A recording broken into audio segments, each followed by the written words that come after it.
किस बात की मन्नत मानी थी ये तो बता दें।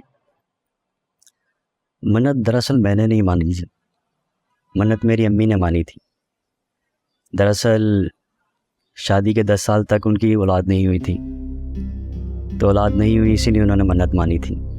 मतलब ये कि आपकी अम्मी ने ये मन्नत मानी थी कि अगर मेरे यहाँ बेटा हो गया तो मैं बाबा इनायत शाह की दरगाह पे चढ़ावा और हाजिरी दूंगी, है ना? ये सब आप लोगों को कैसे पता?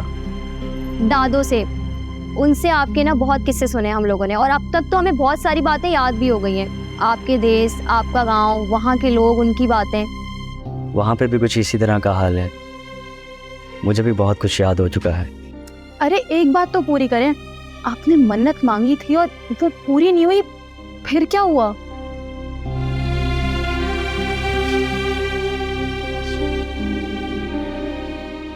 ये हुआ था।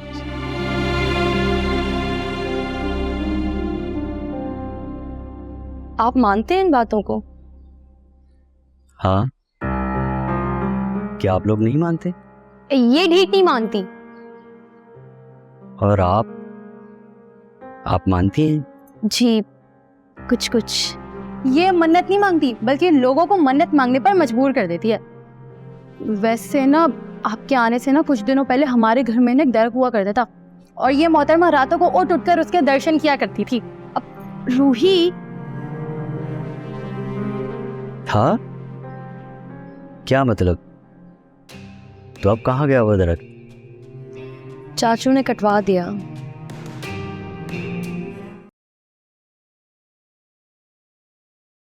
अल्लाह तुम्हें जज़ाए खैर दे, खुश रहो सदा।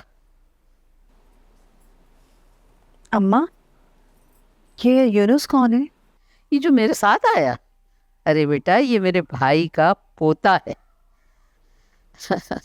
पूरे घर की आंखों का तारा और जान है। मेरे भाई वो तो इसे कंधे पे उठाए उठाए घूमते हैं, और क्यों ना उठाए घूमे, बड़ी मन्नतों मुरादों के बाद पैदा हुआ है।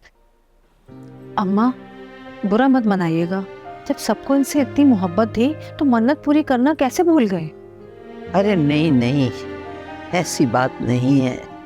दरगाहों पे तो सब जगह ले गए उसे। पता नहीं कैसे ये बाबा इनायत शाह की दरगाह पे जाना भूल गए ये लोग। समझ में नहीं आता, इसकी मन्नत वहीं की थी बाबा इनायत शाह के दरबार की। इसकी माँ बता रही थी कि कुछ अरसे से उसके ख्वाब में कोई दरगाह आ रही थी, लेकिन समझ में नहीं आ रहा था कि कौन सी दरगाह है। फिर एक दिन उसकी माँ ने टेलीविजन पे बाबा अब्दुल्ला शाह गाजी का मज़ार देख लिया। वो दंग रह गई, कहने लगी यही मज़ार तो है जो मेरे ख्वाब में आ रहा था। अपने अब्दुल्ला शाह गाजी बाबा? हाँ, लेकिन इससे पहले कि वो लोग पाकिस्तान आते उस बच्चे की टांग टूट गई। वैसे अम्मा आपका वहाँ जाना, इसके पीछे भी कोई वजह होगी? हाँ बेटा, इसी वजह से मैं जल्दी वापस लौट आई और इसे साथ ले आई।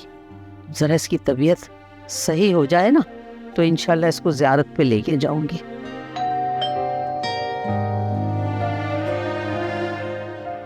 देखना कौन। आप रुके, मैं देखती हूँ फिर। अरे भैया क्या हो गया है?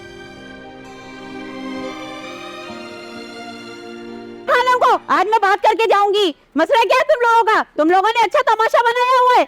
अरे क्या हो गया असगर, क्या क्या कर रही हो? क्या पुलिस में भर्ती हो गई? क्यों चीखें? हाय हाय हाय, जैसे समझती नहीं, हाँ ये जानती नहीं। ज्यादा ना समझने वालों खानम, अपने सर आई बड़ा मेरे सर पे डाल दी। जरूर वो गंदा कपड़ा तुमने मेरे दरवाजे के आगे फेंकवाया होगा, जिस पर मेरी बहू का पैर पड़ा होगा, फिसल गई। दिमाग खराब हो गया है तेरा? है कपड़ा फेंकने तेरे घर पे आएंगे हम, खुद देख के ना चलो और इल्जाम हम पे लगा दो। देगी नाम की माँ, मेरा मुंह मत खुलवा। ये नहुसत वाला घर पूरी गली में तेरा ही है, और जब से तूने वो दरख्त कटवाया ना मेरी बहू को दौरे पड़ने लगे।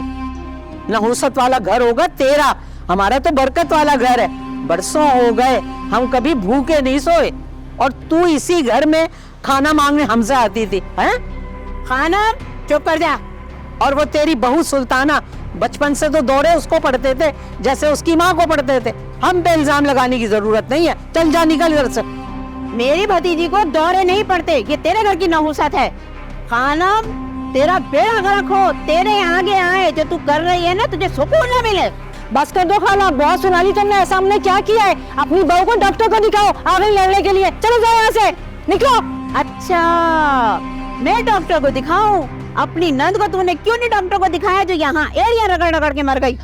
अल्लाह पूछेगा खानम तुझसे, तेरी औलाद एड़ियां रगड़ रगड़ के मरेंगी। तूने मेरा घर खराब करने की कोशिश की, मैं तुझे बख्शूंगी नहीं। ओ खाला, पहले नहीं बख्शा लेकिन अब तो बख्शो। चलो बस बहुत हो गया, चलो निकलो यहाँ से। शाबाश, चलो निकलो।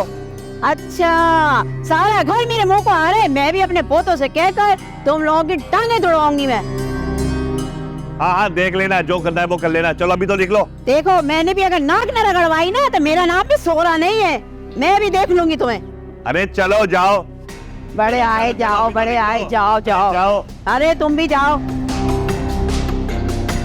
ये जो कचरे की थैलियां फेंकती हो ना मरियम तुम, ये सब उसकी वजह से हो रहा है। अम्मा, लेकिन जब से आपने मना किया है उसके बाद से मैंने कोई कचरा नहीं फेंका। हाँ तो क्या अब मैं एक एक घर में लोगों के जाके बोलूं कि हम कचरे की थैलियां नहीं फेंकते? एक एक को गवाही देती फिर। अम्मा क्या हो गया है? अब कचरे को लेके बैठ गई हो, अब क्या कचरे पे लेक्चर दोगी? एक तो तू मेरे घर में जो कचरा पैदा हुआ है ना, ये सब उसकी नहुसत है। ना ये दरख्त कटवाता, ना ये मुसीबतें आती हम पे। हाँ तो अम्मा जाने दो ना फिर इस कचरे को। अच्छा है, सबकी जान छूट जाएगी। अब शुरू हो गया। ये सब कुछ तेरी वजह से हो रहा है, कमजोर औरत। अब बात सुन, तूने इस घर से जाना है ना तो चली जा। अच्छा है मेरे लिए, दूसरी शादी करके लेके आऊंगा यहाँ। अल्लाह अस्तगफार। अम्मा ये भी चुप हो जा, मुंह बंद कर ले अपना, खामा खामा लगी रहती है। उसका तो मैं बंदोबस्त करती हूँ। कमबख्त, बताओ, हमारे घर आके हमें ही तड़ियां दे रही है। हर बंदा पता नहीं क्या हुआ है।